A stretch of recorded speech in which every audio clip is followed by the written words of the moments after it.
네가 진짜로 원하는 게 뭐야? 내가 원하는 건 학생이 학교의 주인이 되는 대학. 네가 진짜로 원하는 게 뭐야? 내가 원하는 건 청년들이 서로의 생각을 나누고 키울 수 있는 배움터. 네가 진짜로 원하는 게 뭐야? 내가 원하는 건 청년들이 모여서 함께 할 수 있는 공동체. 참여연대에 청년들이 배우고 활동할 수 있는 공동체가 뜹니다.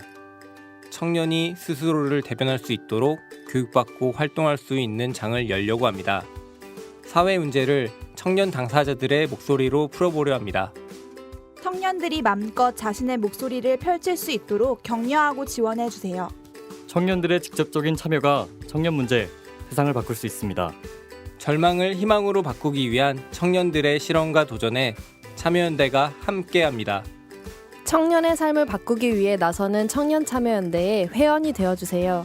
가입 문의는 참여연대 시민참여팀 02-723-4251입니다. 참여연대는 정부 지원금을 받지 않고 시민의 회비로 운영되는 시민단체입니다.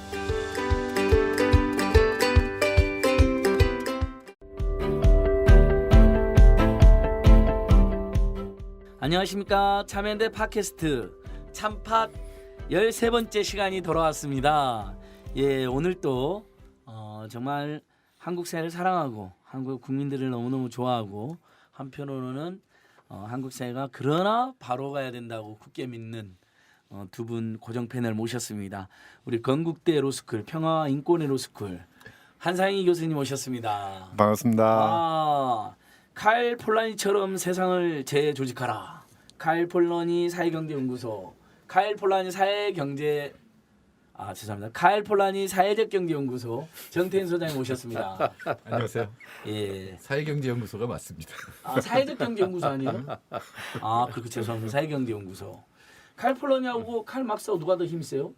헐. 소장님 이런 어이없는 질문한다면? 네. 재밌네. 체격은 막스가 더 좋을 것 같은데요. 네? 체격은 막스가 더 좋을 것 같은데. 모르겠어요. 모르겠는데 막스의 한계를 폴라니가 재해석했다고 볼 수가 있겠죠. 막스. 칼 폴라니가 물론 막스를 잘 알았고 굳이 얘기하자면 폴라니가 초기에 막스주의의 결정론에는 굉장히 견결하게 반대를 해요. 결정론적 요소에는. 근데 나중에 폴라니가 영 막스를 읽고 나서는 이제 그 영 막스의 그런 어떤 사상들을 굉장히 많이 도입을 하죠. 청년 마르크스. 예. 인간 소외에 주목했던 네, 고등학교 도덕교과서 글이 나와 있어요. 청년 시절의 마르크스는 인간 소외 문제를 규명해서 긍정적이었으나 갈수록 계급 투쟁과 경제 결정론에 빠져서 자본주의가 고도로 발전하면 스스로 망한다는 황당한 논리를 펼쳤다. 요즘 수능 준비하세요? 아니요, 예전에 그렇게 우리 선생님 우리 가르쳐 줬어요. 기억이 생생해요. 그래서 우리 카를 씨를 좋아하잖아요. 우리가 왕년에 카를, 공부를 잘했어요. 카를 마르크스, 카를 폴라니, 독일의 카를 대제. 아닙니다. 그 칼이겠죠, 그분들이? 네 맞아요. 그리고 유대인 계열인 것도 맞고. 카를이다 유대인 계열. 아니야 그건 아닐 텐데 여튼 뭐 마르크스 폴라니가. 예, 그렇습니다. 그러니까 굉장히 우리가 공부해야 될 점이 많은 분들이네요. 자, 오늘의 주인공은 제가 칼 막스나 칼 폴라니를 이야기한 다 이유가 있었습니다. 단순한 유머가 아닙니다.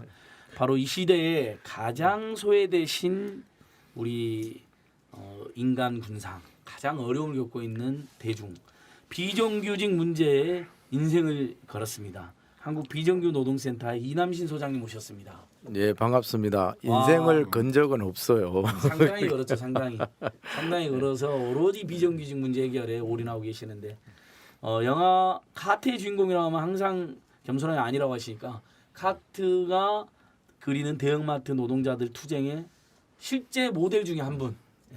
맞죠? 그건 맞죠? 예. 예전에 홈에버. 그렇죠. 홈해보고 홈해보고. 실제로 이제 그 소유주는 그때 이랜드. 예, 박성수 회장이었죠. 예. 그러니까 기독교적 종교 이념으로 마트를 운영하셨는데 네. 노동자들에게만 그런 박애를 안 해주신. 예, 노조에 대해서 아주 극단적인 그러니까. 부정을 한 분이죠. 그 사랑과 박애가 왜 노동조합만 빗겨가냐고요, 도대체. 그러니까요. 예. 이해할 수 없는 분들이에요. 교회 가보면 다 알 수 있어요. 그렇죠. 교회에서 직원들이 노조를 만들어서 우리를 이어갈지 모르니까 사회에 있는 노조까지 박멸시켜야 한다는 생각을 하는 것 같더라고요.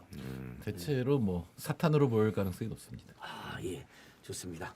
자, 이남 소장님 지금 예. 지금 이 순간 9월 22일 네. 오후 지금 3시 40분쯤인데 4시쯤이네요. 그 사이 시간이 어렵군요. 장근해 살리기 운동본부 농성장에서 바로 오신 거죠. 잠도 못 주무신 것 같네요. 아니요, 지금 이제 티보로드 네. 그 기업 상장 반대 기자회견을 네. 저 여의도 정권거래소 앞에서 하고 오는 길인데 이제 지금은 이제 저번 주 목요일부터 저기 강화문 파이낸스 빌딩 앞 시국 농성장에서 네. 거기 살고 있습니다. 그러니까 시국 농성 왜 하는 거 맨날 그렇게 힘들게 농성하시고 그러게요. 삭발하시고 도대체 왜 그러는 거예요? 얼마나 예, 우리 얼마나 더 힘드시려고? 박근혜 씨 덕분에 예, 지금 아주 그냥 네. 길거리에서 원치는 않았지만 아주 예. 원 없이 서울 하늘을 많이 보고 있습니다. 예, 잠도 거기 주무시는 거예요? 예, 자고 있죠. 죄송합니다. 저는 뭐 거기 지금 농성장 한 번, 두 번, 세 번밖에 못 갔네요. 아직까지. 뭐 워낙 바쁘신 분이라. 아니야. 예, 예, 내일 이제 수요일 날 2시에 시민단체들 다 같이 네. 응원 방문하러 가게 됐는데 일단 저기 이번에 박근혜 정부의 노동 계약 네. 제가 이제 다 노동 계약이라고 부르니까 예, 노동 개혁이 아니라 네. 그 골자를 한번 좀 소장님이 농성에 돌입할 수 없을 예, 예. 절박한 사연을 이야기 한번 해주시면. 일단 뭐 몸부림으로 사실 준비가 채 되지 않은 채로 들어갔는데 그만큼 이제 위기 의식이 컸었는데요. 사실은 추석 전에 이렇게 느닷없이 날벼락처럼 합의될 줄 예상을 못했는데 어쨌든 이제 합의 내용도 굉장히 이제 우려스러운 부분이 많고, 근데 우선은 역사적 맥락은 좀 짚어야 되는데요. 예. 이게 이제 98년에 우리나라 노동시장을 근본적으로 바꾼 정리해고제와 파견법을 도입한 98년 노사정 합의 후에 이게 17년 만에 네. 이제 합의가 된 겁니다. 근데 이제 내용이 그때와 비견해서도 상당히 더 우려가 될 정도로 좀 심각한 내용들이 있어서 이번에 합의가 앞에 있는 게 노동시장 구조 개선을 위한 이제 노사정 합의라고 이렇게 이제 되어 있는데 실질적으로는 오히려 현재의 비정규직이 양산되고 또 저임금 노동자들이 지금 다수를 차지하고 있는 이 잘못된 노동시장 구조가 훨씬 더 악화될 수밖에 없는 이제 그런 이제 합의 내용이 들어가 있어서 걱정스럽고요. 그리고 무엇보다도 정규직 일자리마저도 위협받을 수밖에 없는, 특히 노동조합에 대해서 헌법 기본권인데도 불구하고 무력화하는 이제 그런 내용들이 들어가 있어서 사실은 이건 뭐 어떻게 대응을 해야 될지 솔직히 좀 답이 잘 안 나옵니다. 내용은 심각하고 네. 그래서 일단 농성에 돌입해서 반대하고 있는데, 그러니까 아주 쉽게 그냥 제일 우리 국민들이 관심이 많은 게 예를 들면 직장에서 해고 문제 같은 거니까 예, 그렇죠. 아주 쉽게 해고를 할 수 있게 바뀌었다. 이것은 대체적인 표현인 것 같아요. 심지어 자본 측도 인정하는. 예, 그러니까 이제 그동안 예를 해고가 들면 너무 힘들었다라고 이야기하는 거 보니까 이번에 해고를 쉽게 하려고 의도는 아주 노골적으로 드러낸 거거든요. 근데 사실 예. 이제 그 쉬운 해고는 지금도 가능합니다. 왜냐하면 지금도 정리해고 정리해고도 가능하고 있고. 징계해고 가능하거든요. 근데 이제 이번에 한 것은 성과가 나쁜 이제 노동자에 대해서 사용주가 일방적으로 자를 수 있는 일반 해고 요건을 완화한 내용이 들어가 있는 게 심각합니다. 그래서 이제 문항으로 보면 근로계약을 체결하거나 해지할 때 그 절차와 기준을 법과 판례에 의해서 명확히 한다는 건데, 실질적으로는 징계해고나 정리해고 외에 성과를 기준으로 한 그런 이제 개인 해고를 할 수 있도록 이건 연 거예요. 그래서 우리나라가 OECD 국가 중에서도 뭐 노동 경기성이 높다 어쨌다 하는데 실질적으로는 해고 요건으로 보면 상당히 취약한 그런 이제 나라기도 한데, 사실은 거기다가 이제 일반 해고 요건까지 들어갔기 때문에 저는 정말 걱정됩니다. 그나마 노조가 있는 데는 조금 막을 수는 있을 거예요, 단협으로. 근데 이제 노동조합이 없는 이제 한 1,800만으로 추산되는 비정규직이나 중소형제사업장, 무노조 우리 노동자들은 완전 추풍낙엽인 거죠. 그야말로 사용주가 생사여탈권을 질 수밖에 없는, 뭐 현재도 뭐 압도적인 힘의 우위에 있지만 이제는 해고도 뭐 자유롭게 할 수 있는 길이 열린 게 정말 우려스럽죠. 그러니까 그 전에도 정리해고, 징계해고는 있었고, 그다음 명예퇴직이라든지 희망퇴직이라든지 뭐 예를 들면 저성과자들만 문제도 사실은 여러 가지 막 부당한 명령을 내려가지고 거기에 대해서 이렇게 이행을 제대로 못하거나 더디면 징계위원회 올려가지고 자르고 막 그랬잖아요. 그러니까 한국 사회가 해고가 굉장히 심각하다, 너무 쉽다. 그래서 박근혜도 그 공약에 보면 해고 요건을 강화하겠다라고 되어 있잖아요. 공약이 있죠. 그때는 분명히 그렇게 생각했는데 거짓말을 한 거네요. 그러니까 이제 정리해고 요건 완화도 원래 박근혜 대통령 공약이 있었죠. 그런데 오히려 해고 이제 요건 강화, 정리해고 그런데도 요건 이제 강화가 일반 해고까지도 이제는 예. 더 완화하는 강화하기는커녕 때문에 아예 해고를 아주 쉽게 하는 장치를 만든 거네요. 심각한 역주행이 일어난 거고요. 예. 일단 이게 이제 가장 근데 우려스러운 것은 뭐 일반적인 노동자들도 피해를 입겠지만 예. 이게 이제 노동조합과 관련해서는 부당노동 행위로 이어질 거라는 것이 뭐 제가 보기엔 99% 예. 뭐그 가능한 시나리오고요. 그리고 이제 그런 이제 저성과자 관련한 이제 판례가 불리하게 쌓이게 되면 이제 그 전에는 이제 구제되었던 그런 이제 부당 해고도 전부 합법 해고가 됩니다. 그래서 실질적으로는 노동조합이 있어도 지키기 어려운 그런 양상이 될 것이고요. 예. 그리고 이제 조금만 뭐 비정규직 문제 앞장선 이런 민주노조인 경우에는 아마 이제 선별해서 표적 해고할 수 있다. 이게 지금 사실은 뭐 노동조합 해본 사람 다 알거든요. 그 예. 저성까지 해고가 어떻게 악용되는지를. 뭐 눈에 예. 벗어난 예. 사람은 정태인 선생. 가령 자기 특기가 있잖아요. 자기가 쭉 일해왔던 데가 있는데 다른 부서로 발령을 내고 성과가 나쁘다고 이게 자르고 그게 만약에 판례로 이제 인정이 되면 그 다음부터는 그렇죠. 예. 눈에 벗어난 행위를 하기가 힘들어지는 거죠. 뭐 예. 이제 아부를 해야 살아남는다 이렇게 될 수가 있는 거죠. 더더군다나 그 예, 성과 한상희 판단 기준 자체도 뭐 경우에 따라서는 코골이 귀걸이식으로 운영될 수 있지 않습니까? 네. 맞습니다. 그 저성과자란 말 자체가 예. 굉장히 이 자체도 모욕적인 말이고 반인권적인 말인데 사실 그 기준이라는 거 결국은 법에는 애매하게 들어갔거든요. 왜냐하면 네. 조성과를 법에 얼마나 자세히 넣겠어요. 그리고 그 수치적 그 계량도 쉽지 않은데 예. 어떤 예. 성과라는 것도 개인의 능력에 의해서 능력이나 노력에 의해서 만들어지는 것도 있지만 예. 조직이나 시스템에 의해서 그럼요. 또 맞습니다. 가중되는 것도 있거든요. 근데 그것도 개인들에게 그렇죠. 넘길 수 있는 거잖아요. 또 넘기게 되는 거죠. 자네가 노조 활동 열심히 해서 우리 팀 이번에 실적이 안 좋았네라든지 뭐 여러 가지 이유를 대면서 이 부분 굉장히 심각한 것 같아요. 일단은 그래서 지금 그래서 박근혜 표 노동 재앙이라고 지금 예, 이렇게 맞습니다. 우리 노동자 이야기하는 게 예. 이제 안 그래도 노동조합 조직률 10%밖에 안 되는데 90% 노동자일 뿐만 심지어 10% 맞아요. 노조에 보호받는 노동자들마저도 예, 예. 앞으로는 그렇죠. 쉽게 해고될 위기에 그러니까 놓여 이제 있다. 쉬운 해고가 예. 있고 그다음에 이제 예, 첫 번째 쉬운 해고가 그다음 이제 두 대충, 번째로 이제 쟁점이 된 취업 예. 규칙 변경이 있죠. 그렇죠. 취업규칙 변경 그래서 절차를 이제 완화하는 지금은 거. 이제 근로기준법상으로는 이제 가반수 이상 노조인 경우에는 합의를 해야 되거든요. 예. 근데 그걸 우회해서 지금 할 수 있도록 길이 열렸고요. 예. 그래서 이제 가이드라인 수준에서도 어떻든 이제 취업 규칙이나 단협을 개정할 수 있는 이런 이제 길이 열렸죠. 저번에도 뭐 사회적으로 합리적인 사유가 있을 때는 일방 변경할 수 있는 것으로 지금 고용노동부나 이렇게 해석하고 있거든요. 실제로. 그러니까 어떤 의미에서는 국회가 어떻게 근로기준법 개정을 하건 말건 상관없이 시행령이나 지침 가이드라인으로 강행하겠다.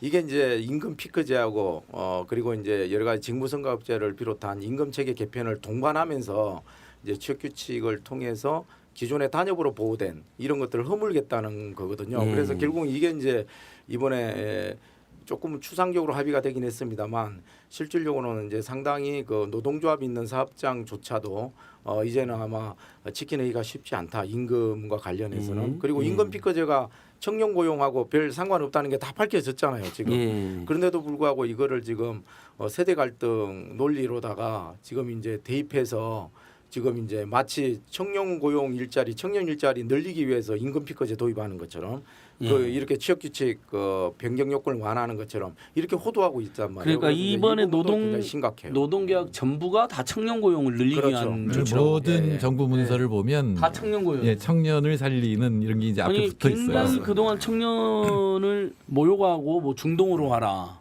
칠레로 가라, 푸드트랙이나 만들어라 이렇게 모욕하고 조롱하더니 갑자기 청년을 위한 대통령으로 바뀌었어요. 자기 월급도 내놓고 느닷없이.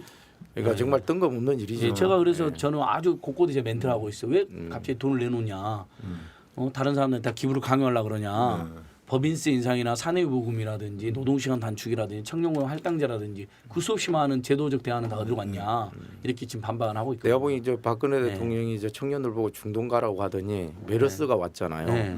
저는 뭐 박근혜 대통령 책임 크다는 생각이 많이 들어요. 혹시 차마 이제 메르스 때문에 중동을 못 보내게 생겼으니까 그러면 일단 회사는 보내준 다음에 시운에게 직면하게 해주겠다. 네. 그리고 이제 그 두 가지는 일단 윤호조 사업장에 대한 이제 사회 공적을 이제 염두에 두고 이제 정부가 진행을 한 것인데 이제 대단히 전체 노동자들을 사실은 이제 희생양으로 삼는 게 있는데 예. 근데 그것보다 더 심각한 것은 제가 보기에는 이번에 이제 한국노총 김동만 위원장에 대해서 이제 제가 가장 좀 의문이 드는 것은 예.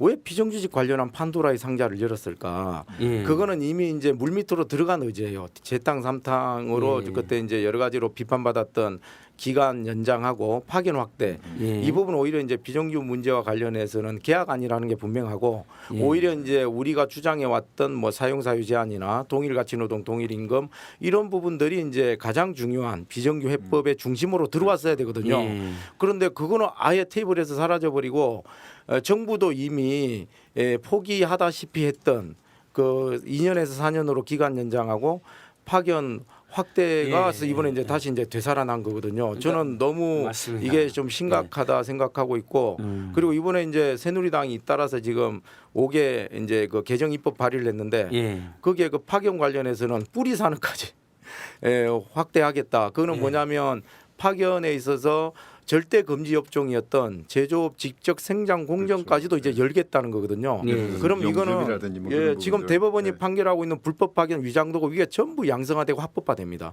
예. 그거 직접 고용할 필요 없습니다.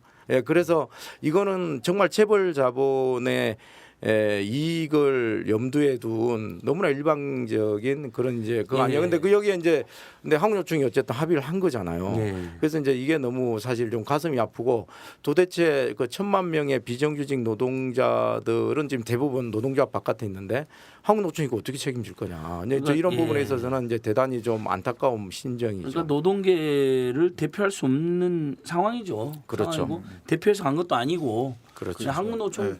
한국노총 조합원도 대표를 못했는데 네. 조합원들도 격렬히 반대했으니까 그 뭐 누가 보기 노사정 합의는 아닙니다. 참여연대도 네, 그렇죠. 논평을 내서 이건 대통령이 강요한 정부가 노사정 강요한 위원회 가짜, 야합이죠. 뭐. 가짜 네. 아니 저희는 뭐 노사정 야합도 아니다. 노사정이라고 가짜 부르는 합의다. 거죠. 네. 예, 야합도 뭔가 합의가 됐던 것 같잖아요. 들에서 합의됐다는 거잖아요. 우리는 아예 합의가 아니다. 아이고. 가짜다. 네. 그냥 합의라는 것은 어쨌든 뭔가 뜻이 모아졌다는 건데 소수라도 네. 이번에는 일반 한국노총 위원장도 표정을 보면 맞아요. 실제로 합의 준 것 같지는 않아요. 마음속으로는 굉장히 인상 속에서 계속 그러니까 뭔가 상황이 밀려서 또는 협박을 받았든지 뭐 이런 것 같은데 그러니까 합의라고는 볼 수 없다. 그래서 일단 다시 한번 짚겠습니다. 네. 그러니까 저번에 그 이른바 9.13 합의죠. 네, 9.13 야합. 9.13 네. 그러니까 가짜 합의에서는 널리 알려진 거는 시운해고하고 그러니까 취업 네. 규칙이나 단체 협상과 특히 취업 규칙을 분리하게 네. 변경하는 절차가 네. 허물어진다는 네. 거잖아요. 그동안에 노동조합이라든지 또 노조가 없는 데서도 과반수 노동자의 서면 동의를 받아야 그렇죠. 되잖아요. 그러면 네. 이런 서면 동의 안 해주는 경우가 뭐 많지는 않을 수 있으면 안 됐는데 힘들었는데 근데 거기에 합의문엔 정확히 표현은 안 들어가 있고 기간제나 파견법은 추후 논의한다고 되어 있긴 네. 하지만 새누리당이 그 다음날 바로 낸 법에 의하면 비정규직 2년에서 4년으로 늘리고 파견 그다음에 확대하고. 55세 이상은 네. 파견을 전면으로 네. 하는 게 들어가 있으니까 우리 청취자 이해를 쉽게 놓으면 그 이제 미생 드라마나 만화의 장그래가 거기 보면 계속 정규직으로 뽑아주세요 그러잖아요. 2년 내내. 네. 그래서 오과장한테 말도 하는데 오과장이 글쎄 자신할 수가 없다. 괴로워하는 게 나오는데 나를 정규직으로 뽑아달라 그랬지 언제 4년으로 연장. 거기서도 보면 장그래는 절대 기간 연장해달라 말 하지 네. 않잖아요. 네. 오히려 2년 했는데 잘리니까 다른 회사로 가잖아요. 정규직으로 자기를 불러주는 물론 오과장이 네. 나가서 만든 회사지만 네. 그러니까 요것을 지금 허물어뜨려 버리는 거잖아요. 지금 그렇죠. 이렇게. 네. 그러면 사실상 젊었을 때는 기간제로 계속 헤매다가 네. 원래 노동반에는 그것도 있었잖아요, 소장님. 계속 쓰는 거로. 그렇죠. 2년에서 4년이 네. 아니라 네. 4년에서 6년, 6년에서 8년도 노동부 용역안에 나와 있어요. 연장할 수 있도록 돼 있죠. 나중에 제가 보기에는 그것도 다시 꺼내들 거예요. 네. 와 무서운 사람들이라고. 사실 그렇게 보면은 정규직이라는 개념 자체를 없애버리는 그러니까 것이거든요. 국민은 아예 네. 2년 단위로 고용하고 거기서 아부자라고 뭐 자본이 보기 아주 똘똘한 놈들만 남겨서 4년 오라고. 그래서 6년 이제 하고. 그렇게 되면 사실은 이제 우리가 이제 전 국민 평생 비정규직 시대가 열린다 이렇게 이제 표현을 하는데 그럼 예. 이제 예를 들면 생애 주기별로 보면 예. 20대는 알바, 아쉽다 알바. 3, 40대는 기간제, 예. 이제 50대 이후에는 파견으로 사는 거예요. 예. 그러니까 그게 이제 거의 완벽하게 딱 그런 이제 생애 주기별로 이제 그러니까요. 평생 비정규직으로 살 수밖에 없고 그리고 현재의 이제 청년 세대 같은 경우에는 특히 이제 정규직 취업 비율이 낮기 때문에 이제 그런 경우에는 정말 개미지옥처럼 한번 알바나 기간제로 시작하면 이제 평생 정규직으로 갈 수 있는 신분 상승 사다리가 끊긴 채로 예. 지금 뭐 거기 이제 주저앉을 수밖에 없는 뭐 7포 세대라는 말도 있지만 예. 이런 게 사실은 이제 현실화가 되고 있는 거죠. 그래서 대단히 심각한 청년 실업이나 청년 비정규 문제와 관련해서 기간 연장은 해법도 아닐 뿐더러 오히려 예. 더 개미지옥을 만드는 것밖에 안 된데도 불구하고 오히려 청년들을 위해서 이번 합의를 한 것처럼 얘기를 하니까 그게 그러니까 너무 말이에요. 속상한 그러니까, 거죠. 그러니까 완전 사기잖아요. 그럼요, 완전 저는 사기죠. 경제민주화 복지국가 공약 사기보다 더 큰 사기가 네. 있거든요.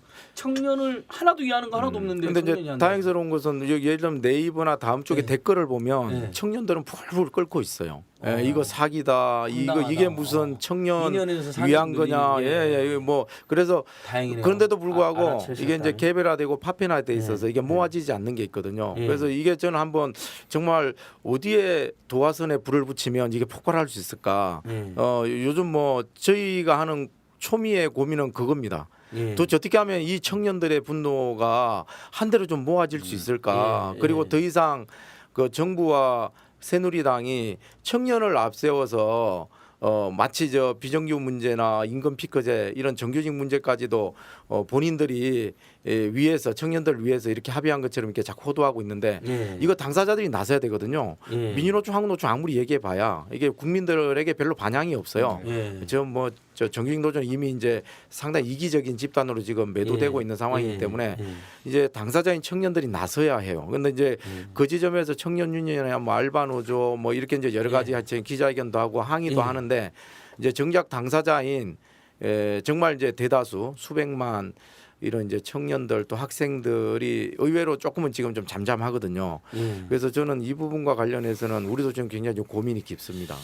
왜 이렇게 무리한 일을 했을까 예. 이렇게 보면 사실 노사정 합의라고 하는 게 지금 정부가 예로 드는 독일의 하르츠 개혁 이런 게 5년 정도 걸리거든요. 예. 굉장히 오래 걸리는데 이렇게 전격적으로 한 이유는 제가 보기에는 지금 우리나라 대기업들이 상당히 위험한 기업들이 많아요. 예. 뭐 예를 들어 현대중공업, 뭐 지금 뭐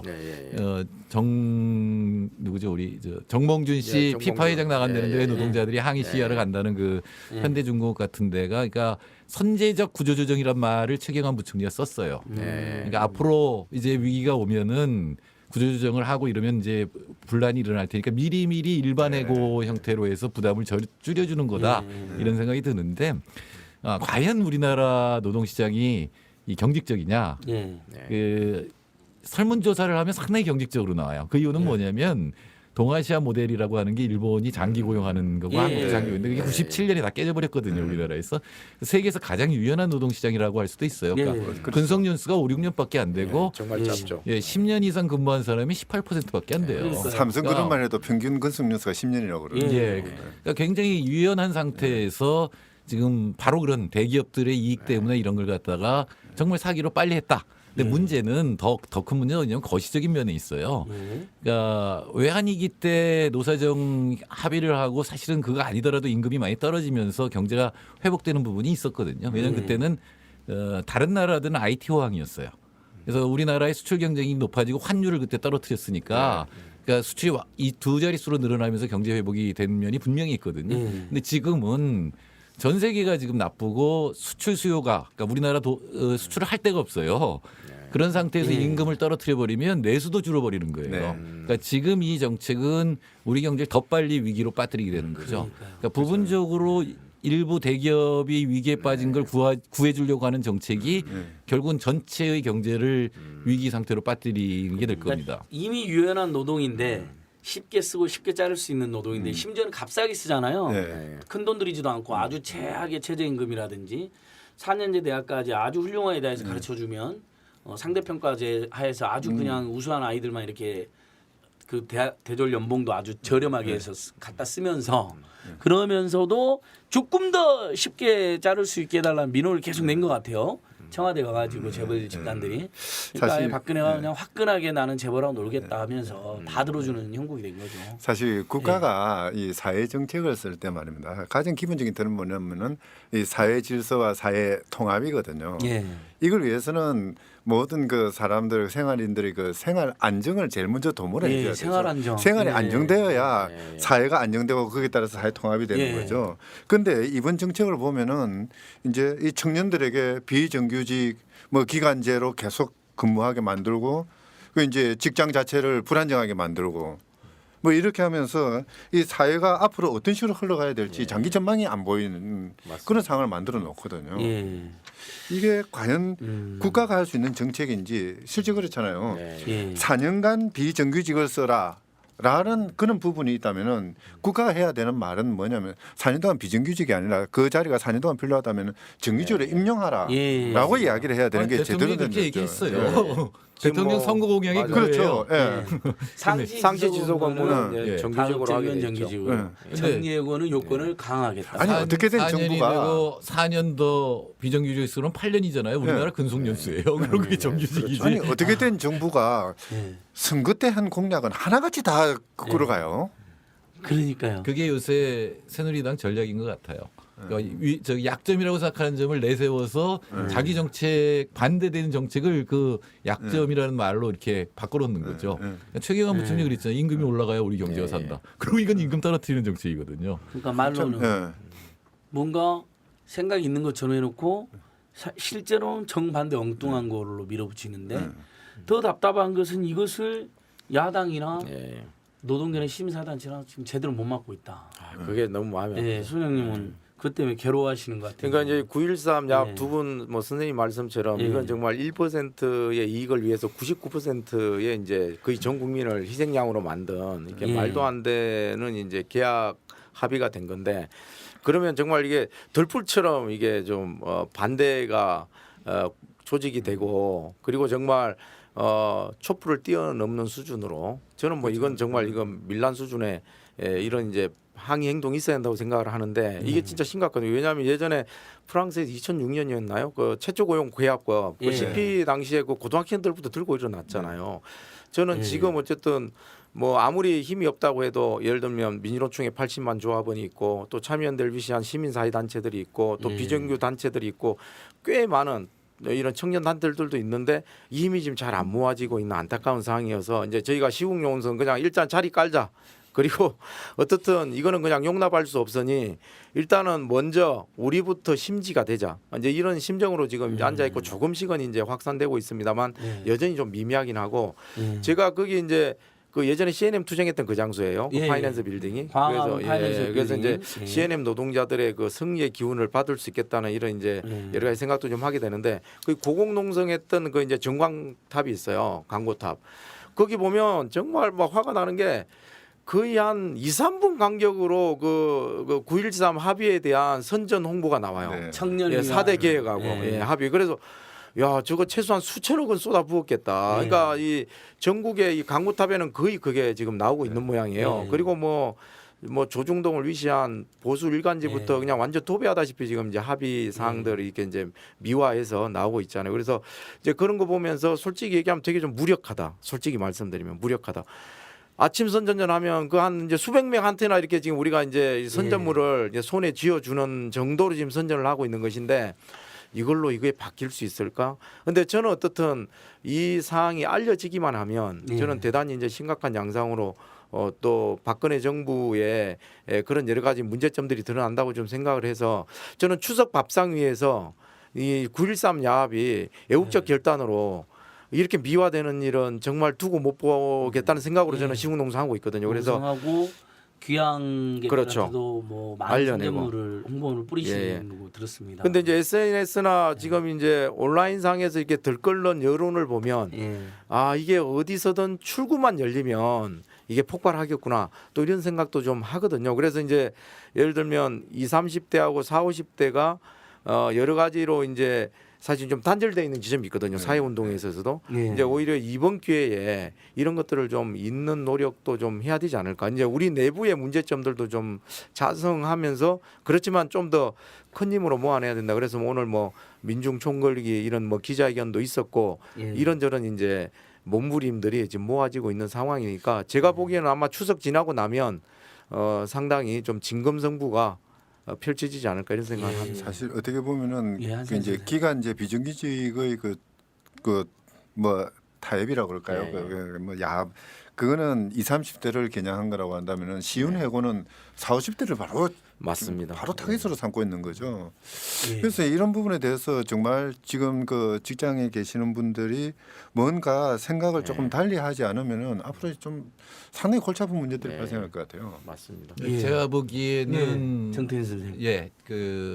저도 96년에도 그 예, 노동계약 했잖아요. 그렇죠. 예, 노동법 안개입법 예, 날치기 예, 처리. 예.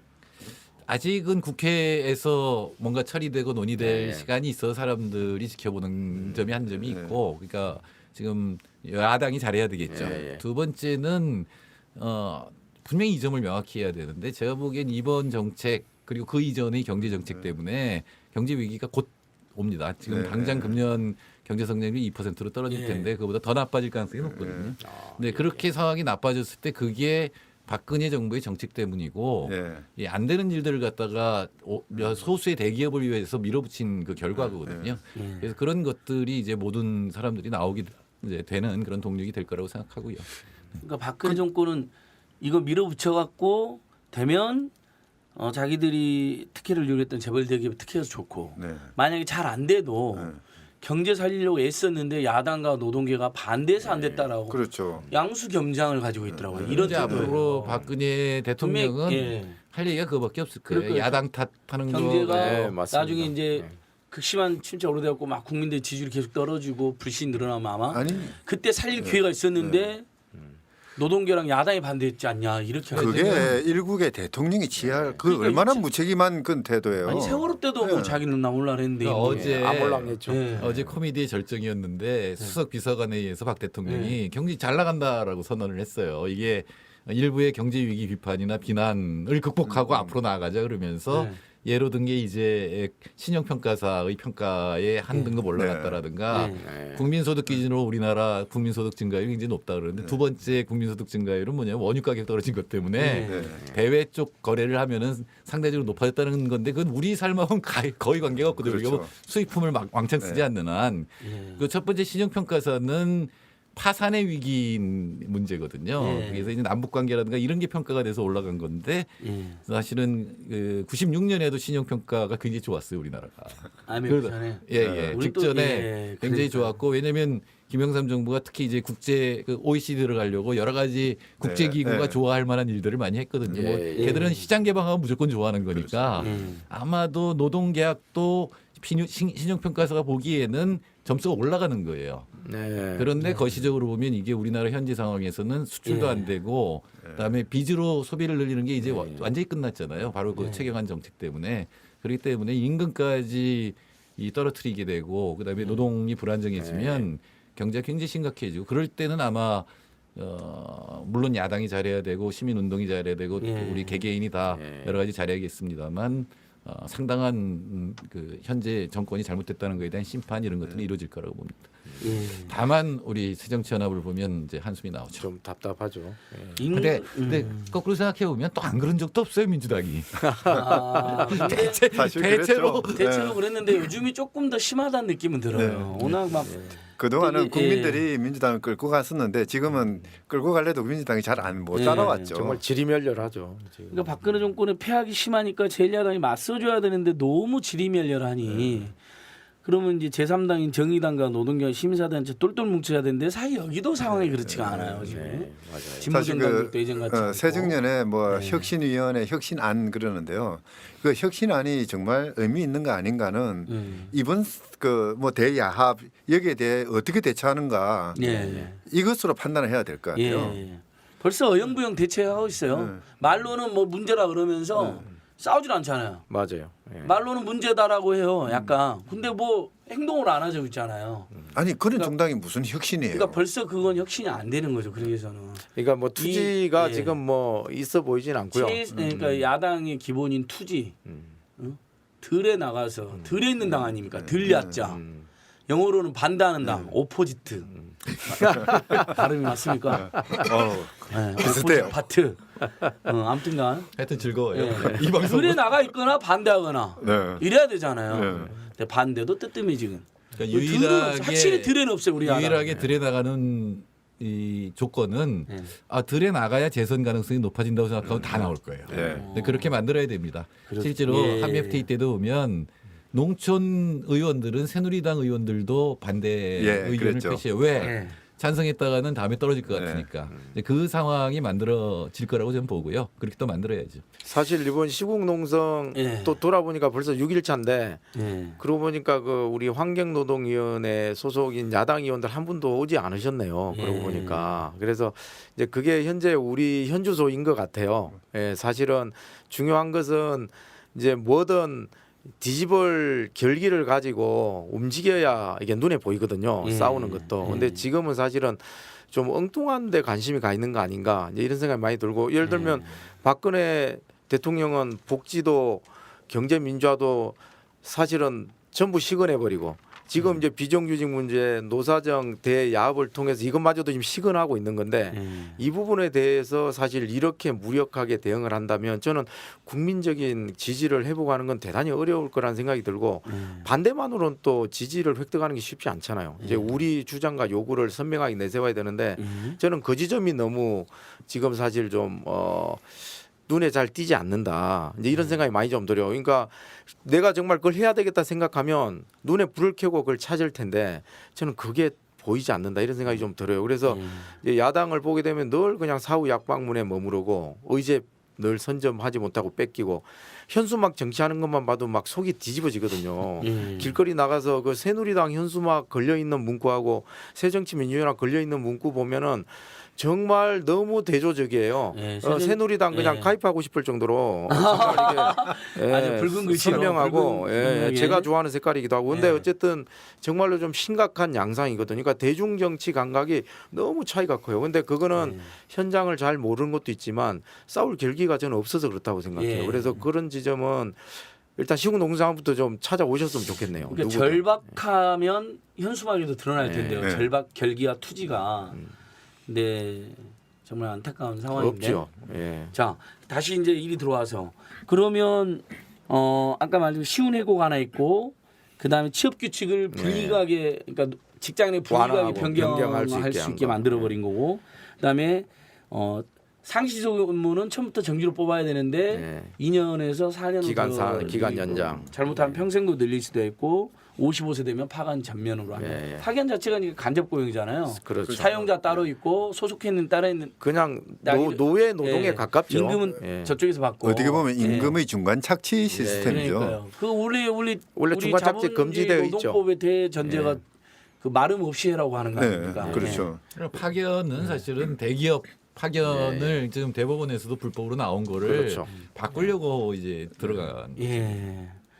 거기에다가 또 뭐가 있죠? 뭐 근로시간 이제 단축이 예, 그 부분 있는데 있죠. 예. 근데 실질적으로는 이제 예를 들면 휴일 근로를 연장 근로에 포함시키긴 했지만 예. 그게 또 이제 단서 조항으로 특별 연장 근로를 4년에 걸쳐서 8시간 연장할 수 있게 했어요. 예. 그럼 사실 이게 이제 무력화되는 거죠. 또 한편으로. 60시간 만든 거죠. 예, 예. 그래서 그러니까 휴일 원래 근로를 휴일 근로를 주말 근로를 휴일 맞아요. 근로로 안 한 것보다 없겠잖아요. 맞아요. 노동부 이제 그거는 그냥 정상화한 것이고 그건 예. 뭐 개선됐다기보다는 예, 당연히 근데 그걸 이유로 해서 단계적으로 시행하고 또 거기에다가 8시간 또 더 플러스 알파 할 수 있게 해놔버렸기 때문에 예. 그럼 일요일 휴일 근로가 그 그런 거 8시간인데 그러니까 그래서 그게 이제 되게 사실은 이제 하나마나한 이제 근로시간 단축이 되고 또 예. 우리나라 같은 경우는 대부분 노조들이 없잖아요 사업장에 예.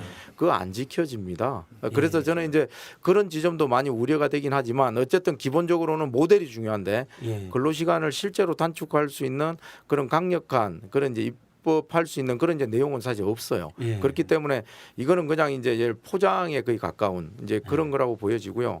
그다음에 통상임금 관련한 부분도 예. 사실은 이제 명료하게 된 부분이 없죠. 그래서 예.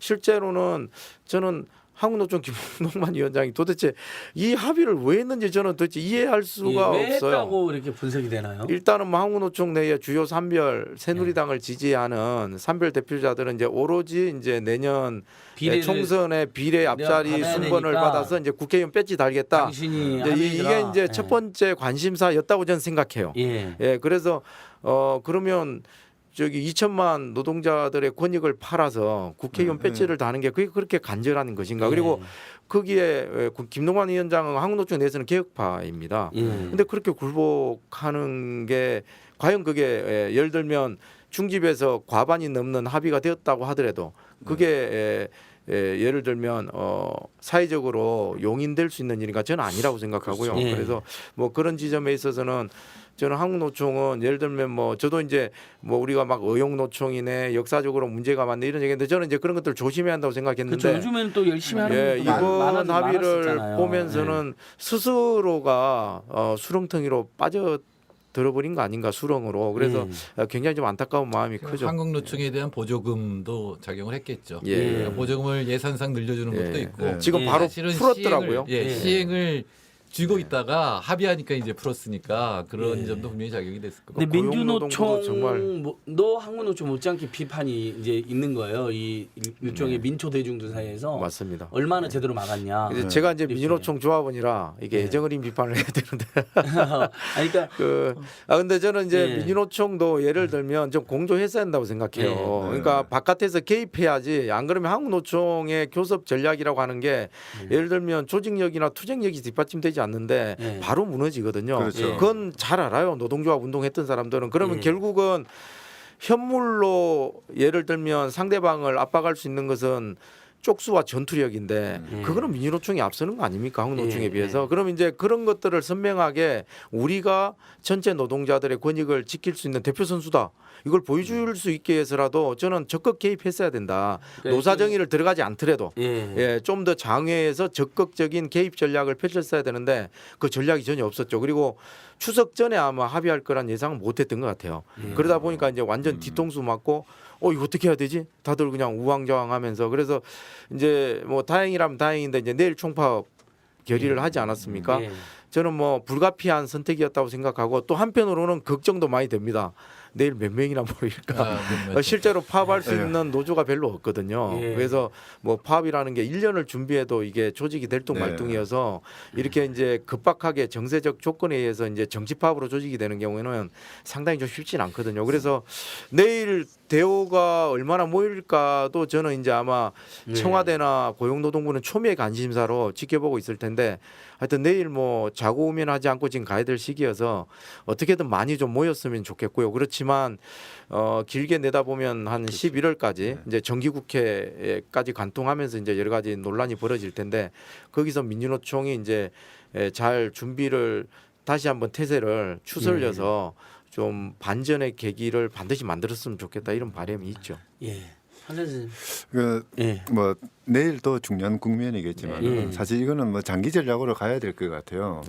뭐 적어도 추석 이후를 내다보면서 저는 뭐 추석 같은 게 어떤 의미에서는 정치인들이 흔히 쓰는 표현을 하자면은 추석이야말로 민심을 이게 결정하는 그런 그 계기가 되는 시기잖아요.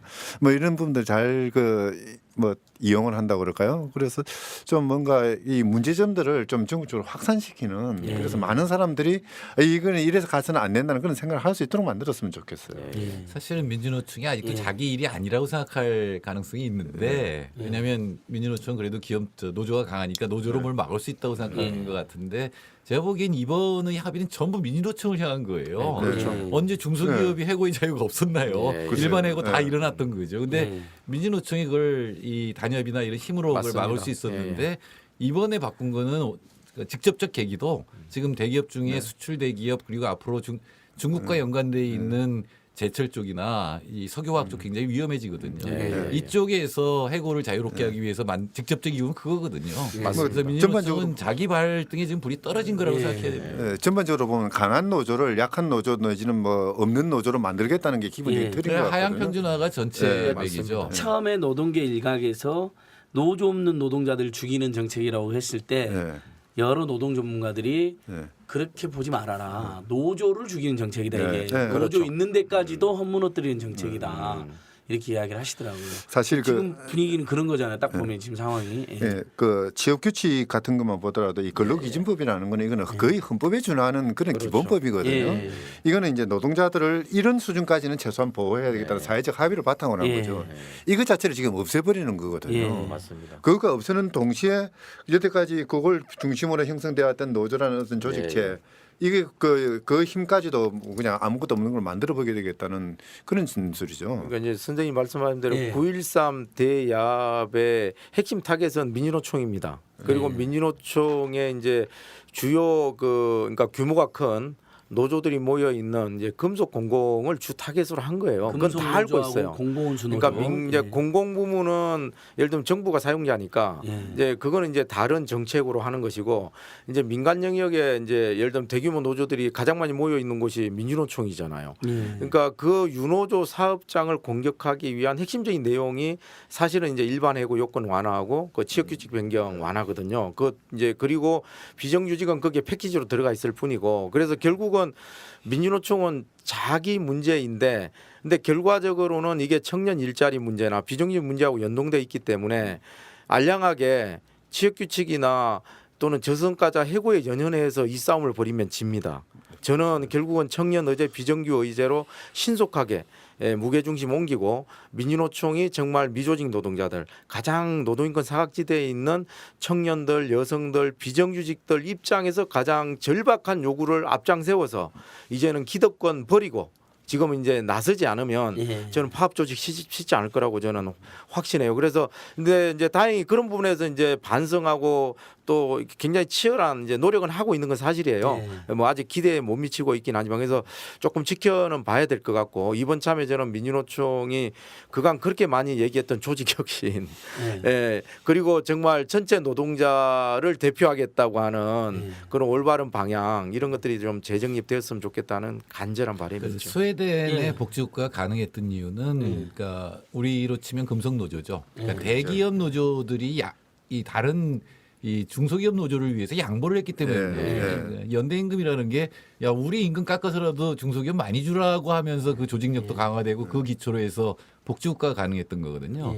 그 아까 시작하면서 칼 폴라니 얘기를 해서 그런데 폴라니가 강조한 건 뭐냐면은 노조가 다른 사회 조직을 대변할 때만 이 변혁의 중심이 될 수 있다는 거거든요. 그렇죠. 실제로 스웨덴 노조 멋진 운동을 말이네요. 보면 스웨덴 그 정당 운동을 보면 처음에는 농민이랑 연합했고 그다음 화이트 칼라를 끌어들이고 이런 식으로 계속 다른 사회 조직을 끌어들이는 거였거든요. 그런데 만일에 이 가장 잘 조직되어 있는 대규모 노조가 자기 이익만 추구한다라는 인상을 실제로 그렇게 행동한다면 그거는 이 지휘자로서 또는 주역으로서의 위치를 완전히 상실해 버리는 거거든요. 지금 우리 노동조합이 민주노조 운동이 지금 그런 지적을 받은 지 꽤 오래됐잖아요. 맞습니다. 대기업 노조 뭐 우리 이남선에 너무 비정규 노동센터 소장하시니까 일부 대기업 노조에서 비정규직마저도 품에 안지 못해서 얼마나 많은 무리를 일으켰습니까? 뭐 품에 안지 못하는 거면 차라리 이해를 하는데 배제하고 내치고 그리고 뭐 심지어는 해고의 그 안전 장기파업하면서 죽고 다치고 구속되고 하는데도 불구하고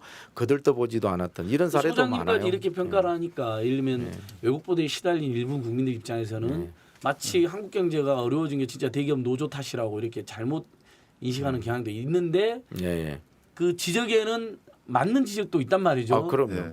굉장히 다수의 서민 중산층도 굉장히 힘겹게 사는데 저분들은 노동조합 보호를 받으면서 안온하게 사는 것 같다. 그러니까 조금 우리랑 더 함께 해주지 이런 원망이 생긴 것 같아요. 시민들 사이에서. 이런 건 있습니다. 그러니까 한국 사회가 이 지경이 된 데 있어서 이제 주범을 꼽는다면 저는 뭐 재벌이 가장 큰 책임을 져야 한다. 그 대기업 노조의 그래서 이제 책임은 아니죠. 이제 그런 지점은 좀 분명하게 할 필요는 있을 것 같고, 그러니까 이번에 노동시장 구조 개선 합의와 관련해서도 재벌 책임을 높이는 어떤 게 나왔다면 저는 좀 더 균형 잡힌 평가를 할 수 있을 거라고 생각하는데 그런 게 이제 온전히 다 빠져버렸거든요. 그래서 이제 그런 지점은 사실 우리가 놓치지 말아야 한다는 생각이 있고, 다만 이제 말씀하셨듯이 이제 양대 노총으로 대표되는 우리가 흔히 조직 노동이라고 얘기하는 그런 대규모 노조들이 과연 사회적 책임을 제대로 했는가? 특히 비정규직 문제나 여러 가지 그 취약한 근로 조건에 있는 저임금 노동자들, 청년들의 그런 삶에 대해서 정말로 예를 들면 자기 조합원이 아니라고 하더라도 지근거리에서라도 지켜보고 그걸 대변하기 위해서 했었는가? 저는 그런 지점에서는 낙제점 줄 수밖에 없다. 그래서 그 지점은 지금도 달라진 건 없어요. 솔직하게 말씀드리면 그렇기 때문에 김무성 대표가 박근혜 대통령이 90%를 대변한다고 하면서 10%에 불과한 윤호조 사업장이 문제다 이런 얘기를 하는 건 너무나 우스꽝스러운 지금 이런 이제 표현들을 하고 있잖아요. 그러니까 저는 왜 그게 빌미를 주냐? 오히려 우리가 맞서 싸워야 될 어떻게 보면 현행범들이 자기가 지금 도둑인데도 불구하고 강도인데도 불구하고 오히려 역으로 엉뚱한 사람을 지금 죄인 취급하고 있는 꼴이거든요. 그러면 빨리 그 프레임에서 벗어나야 돼요. 그러려면 사회연대 전략을 포함해서 지금까지 그 소위 경제주의 신뢰주의라고 얘기했던 우리 조합원들 이해와 요구만 근데 이미 고액연금 받고 있는 조합원들의 이해와 요구를 위한다고 하는 게 그 사회적으로 그게 사실은 지지받을 수가 없잖아요. 그거 자체는 헌법상 기본권이라고 하더라도 저는 그런 지점에 있어서는 과감하게 이제는 전략 수정해야 된다는 생각을 합니다. 어떻게 보면 지금 이 사건이 그러니까 어떤 새로운 그 사회연대가 이루어질 수 있는 또 다른 계기가 될 수도 있겠죠. 전화위복이 될 수 있습니다. 아주 심각한 어쩌면- 위기감을 야기시키고 어쩌면 있는 마지막 기회일지도 몰라요. 그렇죠. 예. 칼플라닝 했다는 말씀. 네. 노동조합이 다른 사회 조직을 대변할 때 그 사회 변혁의 리더와 주체가 될 수 있다. 그래 그럴 때만 뭐 노동 중심성 이런 얘기를 할 수 있지 자기 중심성을 노동 중심성이라고 하면 안 되죠. 네, 맞습니다. 자기 임금 인상에는 자신들 단체 협상에서 임금 인상을 올인하면서 비정규직 문제에 대해서 올인 안 하면 그게 아까 제가 말씀드린 것처럼 대기업 노조에 대한 부당한 공격에 우리는 반대하는 사람들이잖아요. 그러면서도 그런 모습을 볼 때는 참으로 서운하고 어쩔 때는 문제의식이 느껴진단 말이죠. 열불나죠. 그러면 노동운동이 대의하고는 아무 상관이 없는 집단이 돼버렸나 이런 문제의식 들 때가 있단 말이죠. 또 덧붙일 거는 우리 일반 청취자들께도 우리가 한 50년을 수출주도 경제로 살았어요. 그래서 분명히 그런 때도 있었고 임금이 올라가면 혹시 경쟁력이 떨어져서 우리 경제 전체가 나빠지는 거 아닐까라는 생각을 하게 돼 있습니다. 우리 50년 동안 그런 교육을 받았기 때문에. 근데 지금은 아닙니다. 지금은 임금이 왕창 떨어진다고 해서 수출이 늘어나지도 않을 뿐더러 지금은 임금이 안 오르면 오히려 물건이 안 팔려서 기업이 도산하게 돼 있습니다. 그러니까 지금은 민주노총 그 기업 노동자만큼 임금이 올라가야 돼요. 다른 노동자들이 그렇게 그렇죠. 생각하셔야 돼요. 두 번째는 뭐냐면 지금 노동 시간을 줄이고 좀 더 사람들이 여유가 안 생기면 우리 경제가 끝이라는 것도 인정해야 됩니다. 왜냐하면 우리가 그동안 추격 경제였거든요. 그러니까 방향이 뚜렷할 때는 힘을 모아서 재벌들 같은 데서 돈 때려 붓고 그래서 한 방향으로 갈 수 있었지만 우리가 거의 첨단에 왔거든요. 많은 산업에서. 그럼 이때부터는 창조가 필요한데 장시간 노동해가지고 쥐어짜가지고 창조는 절대로 안 일어나거든요. 그럼 중국한테 무조건 져요. 어떻게 임금으로 사람으로 우리가 어떻게 이기겠어요. 그러니까 이제는 노동 시간을 줄이고 사람들의 창의성이 살아나도록 충분히 생활을 보장할 때 경제가 더 발전할 수 있다. 아, 이건 객관적 사실입니다.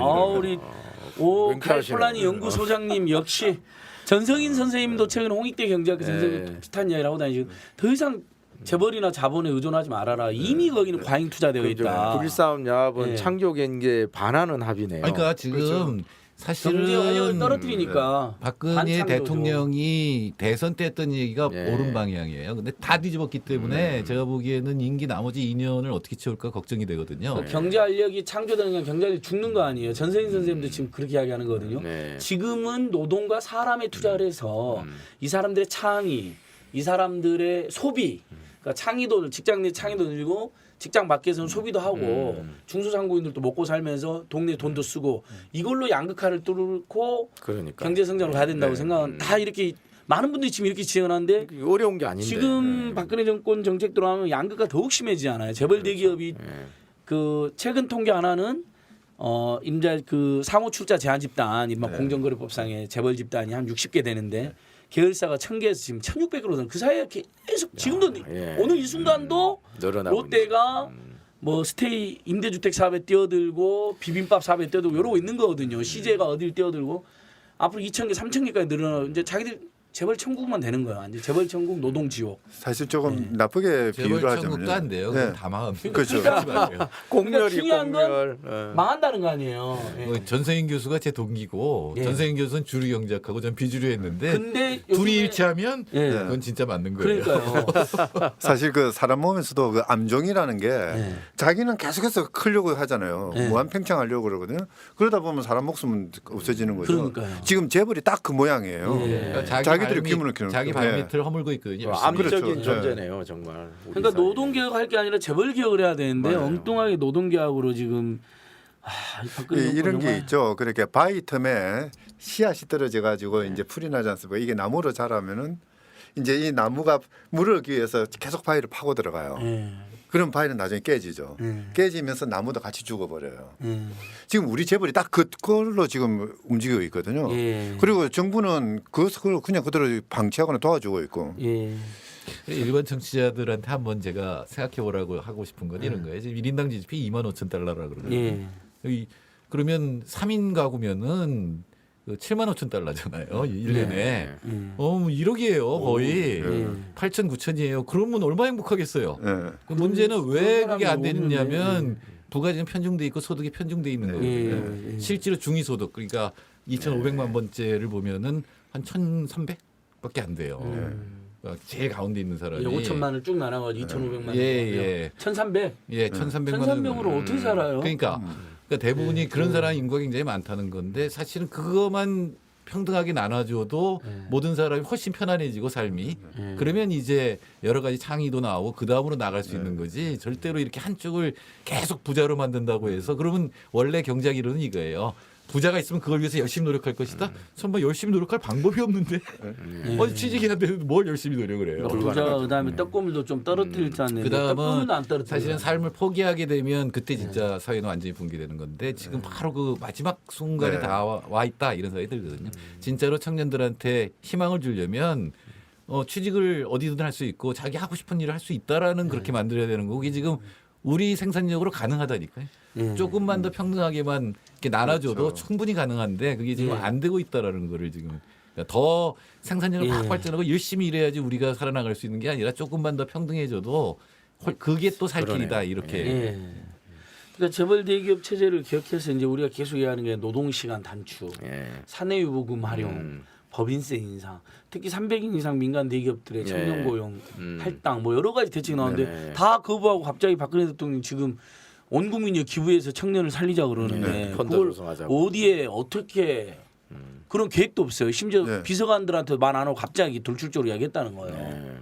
근무기 운동하고 싶으신 거죠. 근데 사람들이 다 그때는 막 저도 IMF 때는 뭐 집에 금이 없어서 그렇지 있었으면 하나라도 갖다 줄까 그런 생각 했어요. 아니, 그 모으기 운동은 네. 빚을 갚자는 목표가 있죠. 네. 그러니까 지금 박근혜 대통령의 정신세계 참 재미있는 사람인데 망상과 본인이 환상의 세계에 있는 거야. 본인이 지금 나라를 지금 위기로 끌고 가고 있으면서 본인이 지금 외환위기 직후의 대통령이라고 생각해요. 네. 국자요. 그러니까 지금 그때 했던 저기 노동 그 시장 유연화하고 뭔가 그때처럼 행동을 하면 경제가 살아날 거다. 예. 그래서 뭐지 여러 가지 뭐 공기업 민영화 규제 완화 다 그때 정책들이에요. 네. 그리고 네. 그거를 예. 국회가 바꿔주기만 하면은 경제가 살아날 건데 이런 생각을 갖고 제가 보기 2천만 원 내는 건 근무기 운동이 머릿속에 있었을 거예요. 그러니까 아니 근데 정신병력적으로 분열은 어리석기 치료가 짝이 없네요. 되는데 네. 망상하고 환상은 치료가 안 되거든요. 네, 그렇죠. 망상은 겉보기 멀쩡하고. 근데 치료를 자기가 생각하고 옳다고 계시.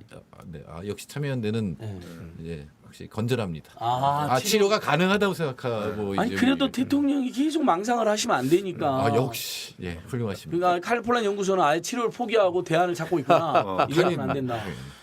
어떻게 소장님 비정규 노동센터도 아직 치료를 포기할 때는 아니잖아요 우리가. 예, 뭐 치료를 포기한다고 해서 뭐 문제가 해결되는 게 아니어서 네. 일단은 뭐 저기 살아 있을 동안은 치료해야죠. 사실 치료해야 되는데 그리고 사실 뭐 임기가 죽지 않게 또 남았어요. 예. 그리고 뭐 아니, 아직도 2년이 넘게 남았더라고요. 예, 아우 정말 아니 뭐 아, 2년은 아니라 그 다음 5년도 뭐 마찬가지죠 뭐. 그다음 5년까지 선생님 걱정하지 마십시오. 저는 우리나라 국민들의 현명을 믿습니다. 이렇게 당하면 다음 총선 대선 때는 현명한 판단을 하실 거예요. 근데 사실은 우리가 양극화를 거부하는 재벌 개혁을 재벌 개혁을 거부하거나 양극화 문제 해결을 거부하는 세력에 대한 준엄한 심판이 있지 않을까? 아니 대구 국회의원의 거의 다 바꾸겠다 그래도 대구 시민들 아무 말도 안 하고 있잖아요. 아, 저희 마음대로 바꾼다 예, 그래도. 예. 뭐 지금도 뭐 최악이니까 뭐 바꿔봐야 더 최악이겠어 뭐 이런 생각이니까. 아무리 그래도 바꾸는 주체는 그렇죠. 대구 시민이어야 되지. 그렇죠. 대구의 어떻게 민초들이라서. 청와대가 그걸 바꾸겠다고 이야기를 해요. 네. 근데도 아무 말도 안 하고 있는 거 보면은 그 다음 5년 또 뭐 맞습니다. 다 떨어뜨리지 않을까요, 그다음에? 아니요. 너무 걱정하지 마십시오. 지금 북을 밑바닥에서는 굉장히 이거 이상하다 문제가 있다. 제가 대학생들 많이 만나니까요. 청년들은 지금 이거 문제 있다. 중동으로 가라 할 때부터 이상했다. 그런 정서 대부분 근데 제가 만나는 사람이 한계가 있으니까 저도 제가 다 청년들 주류를 안다고 할 수는 없지만 상당히 많은 제가 강의실에서 만나거나 학교 중에 만난 학생들은 근데 청년 대책은 아니다. 대통령의 민낯은 저는 세월호 참사 때 다 드러났다고 생각하고요. 네. 그러니까 그때 저는 굉장히 충격이었어요. 그거는 대통령이기 전에 한 사람의 도의적인 인간이기를 포기했다. 네. 저는 그렇게 생각을 하고 저런 사람의 지지율이 지금 50%로 간다고 하는데 저는 정말 이해할 수 없는. 그래서 저는 박근혜 대통령뿐만 아니라 우리 사회 전체가 정신병리에 시달리고 있는 거 아닌가 이런 생각이 네. 좀 들 정도로 좀 심각한 위기의식을 갖는데 그래서 저는 대통령에 대한 기대는 없습니다. 뭐 치료 별로 관심 없고요. 네. 그래서 우리 스스로를 좀 치료하는 게 더 급선무인 것 같고 그리고 네, 그렇죠. 상처받은 영혼들 빨리 치료를 해서 그리고 서로 이제 연대하고 위로 나가자. 격려하면서 같이 손 맞잡고 우리 예. 스스로가 이제는 자가 치료도 하고 그리고 또 이 병들어 있는 사회도 좀 이제 온전하게 바로잡을 수 있도록 전 해야 한다고 생각하고 거기서 물론 노동 문제가 중요하긴 한데 지금 노동만 병들이 있는 게 아니잖아요.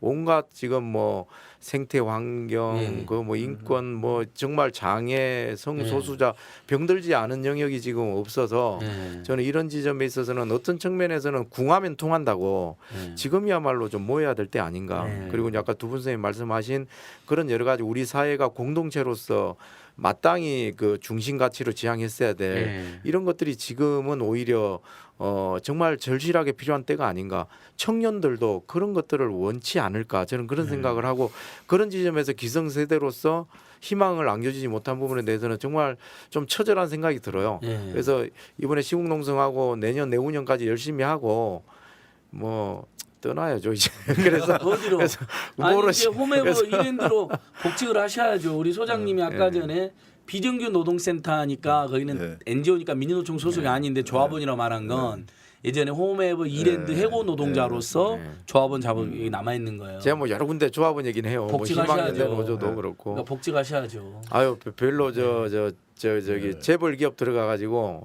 일하고 싶진 않아요.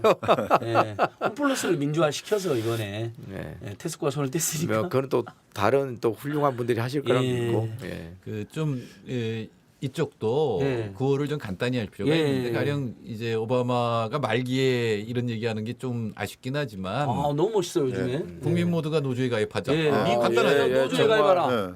노조가 없는 곳에 수탈이 있고 인권 침해가 그 있다. 진짜 멋있는 것 같아. 예. 야. 그리고 또 예. 최저임금 최저임금. 올려야 된다는 예. 게 40%였어요. 텐트. 올리자는 게 예. 우리 7% 겨 올렸는데 그러니까요. 그게 예. 살 길이라는 걸 아는 거예요. 또 당신이 최저임금으로 살아봐라. 예. 살 수 있으면 반대해라. 그리고 또 영국에서 너무 이번에 멋있어요. 노동당의 당수가 된 코빈도 아주 간단하거든요. 또 샌더스 돌풍을 일으키는 버니 샌더스 샌더스, 알파하고. 코빈. 그러니까 이미 이제 전 세계가 이 시장에 기대서 뭔가 그걸 흉내내서 어떻게 할 수 있을까가 거짓이라는 게 판명이 난 거거든요. 예. 그렇죠. 제 생각에는 누가 이런 간단한 쪽을 먼저 실천하느냐가 그 나라의 국격을 높이고 또 성장률도 높이는 동시에 연대가 달성될 수 있는 예. 길이거든요. 이제 답이 있는 거예요. 누가 하느냐의 문제이기 때문에 예. 우리 국민들이 진짜 손에 손을 잡고 예. 그쪽으로 발걸음을 옮기기만 하면 문제가 확 풀릴 거라고 저는 그러니까 생각합니다. 그 예, 샌더스 아까 이야기도 해주세요. 있잖아요. 하루 8시간 열심히 일하고 예.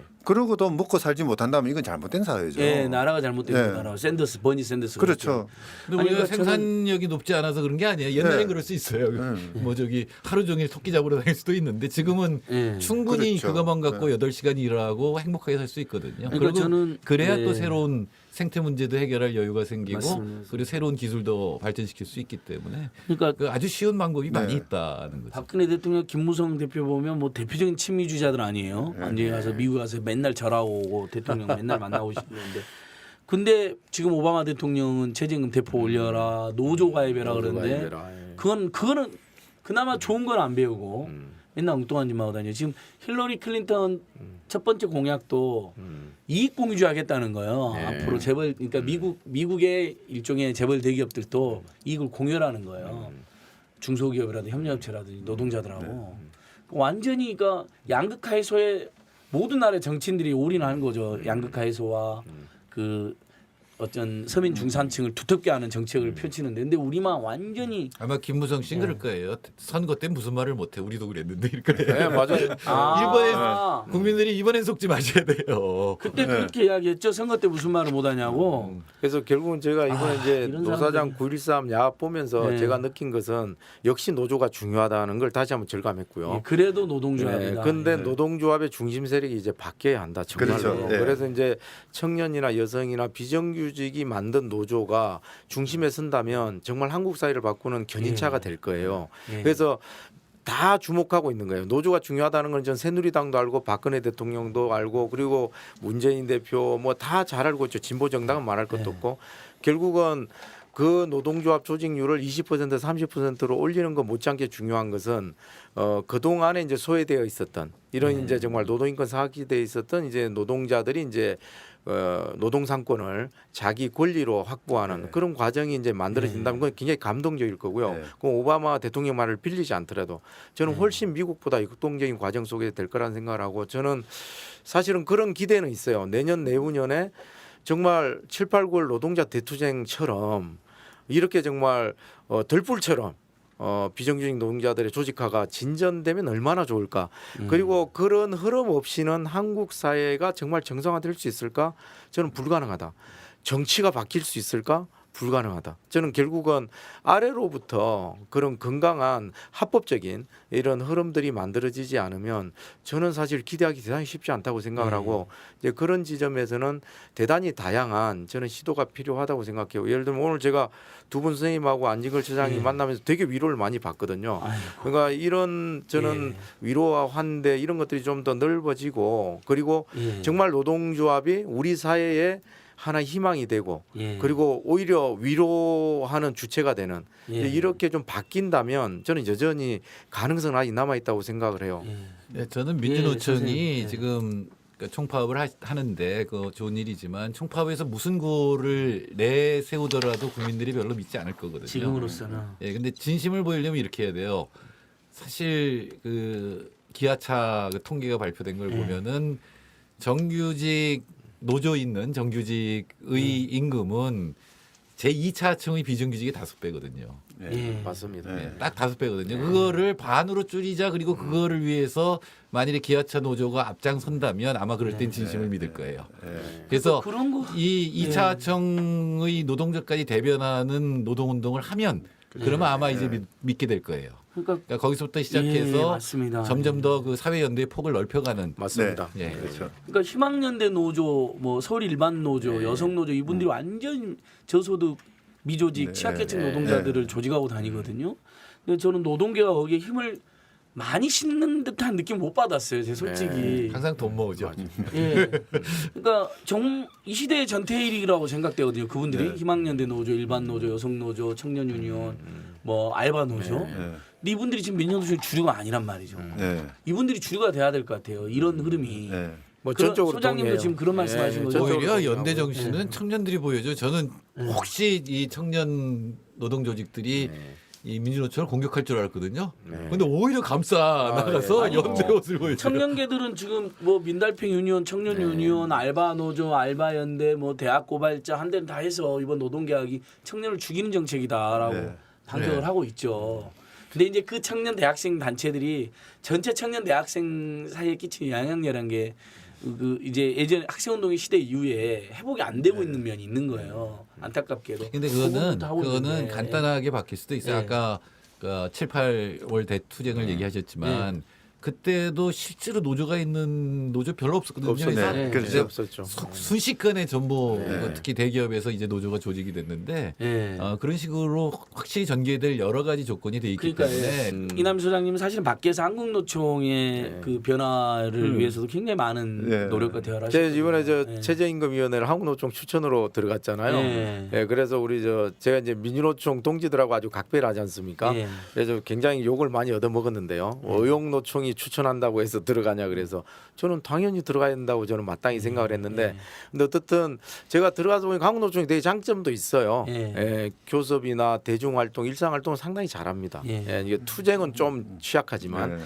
그래서 저는 이제 한국노총의 장점하고 민주노총의 장점을 잘 좀 결합하면 예. 나름 이게 괜찮은 모델이 되겠구나 이렇게 이제 생각을 했는데 이제 예. 이런 결정적인 정치적 실수를 해버리니까 기회가 없어진 거죠. 사실 올해만 해도 제조 공투본 뭐 해서 이제 양대 노총 그렇죠. 공조가 양대 상당히 노총, 잘 예. 됐거든요. 공공노조도 근데 예, 이제 완전 물 건너 갔어요. 지금은 예. 서로 얼굴 보기도 쉽지 않을 정도로 싸늘하게 식어버려서 예. 그래서 그런 지점에서는 어쨌든 한국노총의 역사적 과거에 대해서는 저는 엄정하게 비판해야 한다고 생각하고 또 도려내야 될 부분은 도려내야 된다. 그러니까 뭐 반대하고 있는 금속노련이나 뭐 이런 공공노련 같이 조금은 이제 개혁적인 이런 이제 세력이 있지만 그 내부에는 정말로 이기적이고 그리고 예를 들면 노동조합이 아무리 이익단체지만 저렇게까지 해야 되나라고 생각할 정도로 자기 이권에 매달리는 이런 이제 썩은 노조들이 꽤 많거든요. 예. 이런 건 저는 좀 도려내야 된다는 생각이 이번에 정말 간절하게 들었어요. 그래서 그 뭐 우리가 외부에서 관여한다고 그게 해결될 문제는 아니겠지만 예. 그래서 저는 이번 기회에 한국노총도 내부 혁신을 좀 해야 한다고 생각합니다. 그래서 이번에 중집이 저는 깜짝 놀랐어요. 그래도 박빙일 줄 알았는데 네. 30대 14더라고요. 예. 세상에. 이번 그래서 그 합의한 예, 2배 예. 이상의 그 예를 들면 산별노조 대표자들이 그 예. 동의를 한 것이거든요. 예. 이건 사실 완전히 스스로 진짜 의용노총이라는 비판에 대해서 지금까지 기분 나쁘네, 그거는 과도하네 예. 이렇게 얘기할 명분을 저는 완전히 잃어버렸다. 완전히 옛날에 이렇게 생각을 통일주체 하죠. 국민회의 회의하듯이 했던 맞습니다. 모양이에요. 예, 그리고 회의실 문을 잠그고 심지어는 만들어버렸습니다. 이번에 저기 분신 시도도 있었잖아요. 예. 예, 이제 그런 극렬한 반발에도 불구하고 압도적인 찬성으로 이게 통과됐단 말이에요. 저는 보통 그게 그렇게 이해가 안 되는 주요 거예요. 조직이고 이게. 조직단체 반대가 있으면 뭐 그렇죠. 휴회를 해서 예를 의견 들면 수렴 뭐 한다고. 하루 이틀 더 예. 유예하고 네, 문을 잠그고 그렇죠. 해버리더라고요. 예, 근데 이제 저는 그런 지점들이 이제 한국노총 스스로가 예를 들면 비정규직이나 여성 노동자들을 대표할 수 없다는 것을 그냥 드러냈다고 생각을 합니다. 그래서 그런 지점에서 최저임금위원회를 위시해서 지금 정부위원회에 많이 들어가 있는데 저는 한국노총은 이렇게 할 것 같으면 철수해야 된다 그렇게 생각해요. 노동자의 대표성이 예, 예. 네. 취약해지니까 없어졌구나. 예.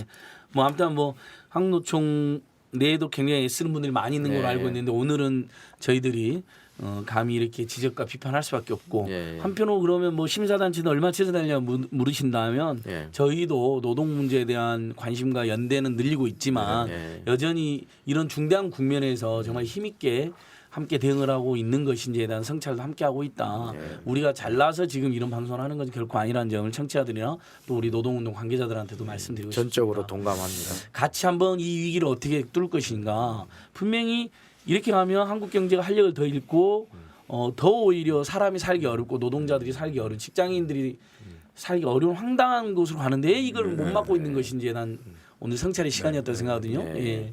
마지막으로 정태현 선생님 오늘 선생님 되게 적극적으로 이야기 많이 해주셔서 고맙습니다. 와, 이 경제 관련된 그러니까 경제. 정말 많이 배웠습니다. 예.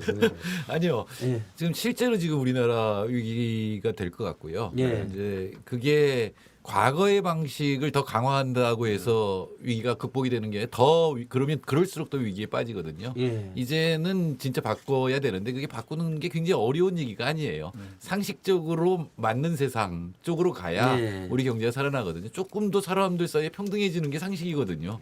지금처럼 이렇게 격차가 심해서 똑같은 사람이 한 발만 바꿔서 디디면 완전히 격차가 왕창 커지는 그런 예. 세상은 뭔가 잘못된 세상이거든요. 예. 그래서 그런 쪽의 평등 쪽이라든가 지금 전체 우리나라의 경제 능력으로 봐서는 이렇게 위기에 빠질 이유가 별로 없거든요. 예. 그런 걸 조금만 생각해 본다면 좋은 세상을 우리가 만들 수 있고 그래야 아이들이 조금이라도 희망을 가질 수 있다는 점. 우리가 무슨 덧붙여. 기계적 평등을 바라는 것도 아니고 공정하고 균형 잡힌 그렇죠. 정도를 이야기하는 건데 한상희 선생님께서도 오늘 많이 답답하셔서 선생님. 네. 전태일 여사께서요. 예. 이제 내게 대학생 친구 하나 있었으면 예. 좋겠다. 아주 가슴에 못이 박힌 많은 그런 이야기인데요. 예. 그때 그 대학생 친구가 필요한 게 왜 그랬냐면은 근로기준법을 읽어줄 예. 그 친구가 필요했던 한자가 거예요. 너무 덕지덕지해가지고 예, 예. 법전에. 예. 그렇게 절실했던 게 예. 근로기준법이었거든요. 예. 이번 그 대야합 예. 이거는 바로 그 근로기준법조차도 지금 없애겠다는 거 아니에요. 예. 정말 우리 역사가 그동안 어렵게 만들어놨던 일궈냈던 그 성과마저도 지금 없애버리겠다는 거거든요. 예. 자칫 잘못하면은 정말 그 전태일 여사가 그렇게 그 분노했던 그 실로 되돌아가는 이런 상황이 벌어질지도 모르겠어요. 정말 조금 그 이번 이 그 사건 사태죠. 이게 뭐 정말 이 시대의 아픔을 좀 치료하는 전화위복이 되는.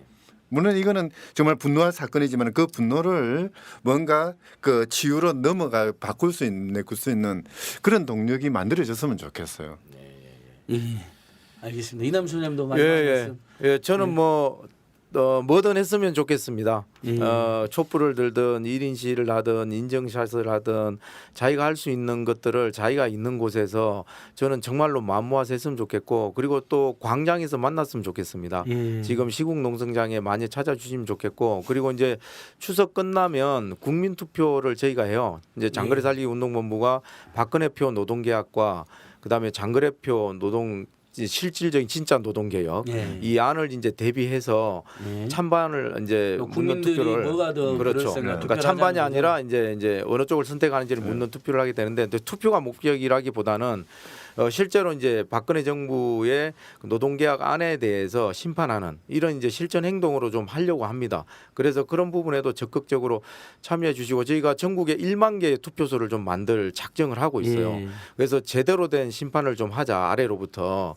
그래서 이렇게 무력화되어 있는 우리들도 좀 힘을 내고 그리고 박근혜 대통령이 지금처럼 저렇게 오만하게 정말로 지금 한국 사회를 다 망가뜨리고 있으면서 9.13 대야까지 했으면서도 아무런 반성의 기미도 없이 지금 아주 그냥 초스피드로 또 밀어붙이고 있는 이런 정말 가당치 않은 모습을 이제 더 이상 우리가 볼 수 없잖아요. 그래서 저는 국민투표로 심판하는 그 과정에서도 힘을 실어 주셨으면 좋겠고 정말 가만히 있지 말고 다들 좀 광장으로 나와서 좀 함께 손 맞잡았으면 좋겠습니다. 저도 하나만 네, 정태인 선생님. 우리 장거리 살리기 운동본부가 임시완 씨도 좀 살려주세요.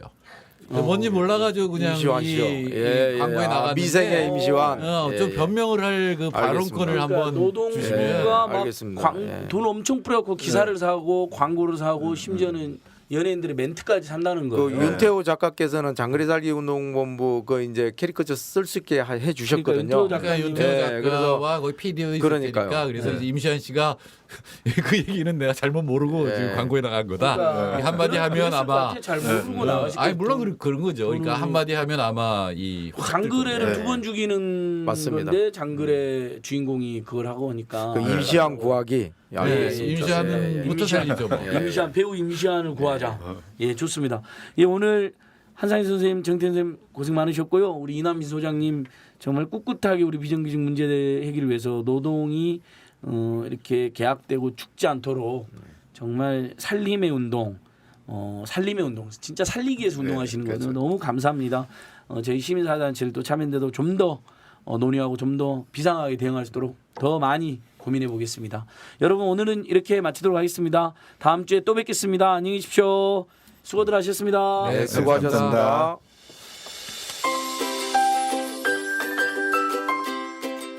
참여연대 2015년 캠페인 한시민 한단체 후원하기. 저기 절탑 위에 오르는 사람이 보이는가. 안녕하세요. 노래 만드는 윤영배입니다. 제가 요즘 한숨이 많이 늘었습니다. 요즘 같은 때 근원적으로 우리한테 희망이 있는가 하는 의문이 점점 감당하기 힘들 만큼 들어서 그래요. 그렇더라도 언제까지 뭐 이러고 있을 수는 없지 않습니까? 그래서 가장 적극적인 행위가 마음이 가는 시민단체를 찾아서 고민을 같이 나누고 같이 뭔가 마음을 보태는 게 좋지 않을까 생각합니다. 저는 마음이 통하는 어떤 잡지를 오랫동안 구독해 왔습니다. 그리고 조금 더 자유로운 언론을 위해서 언론협동조합의 조합원이기도 하고. 지금 다들 어떻게 지내세요?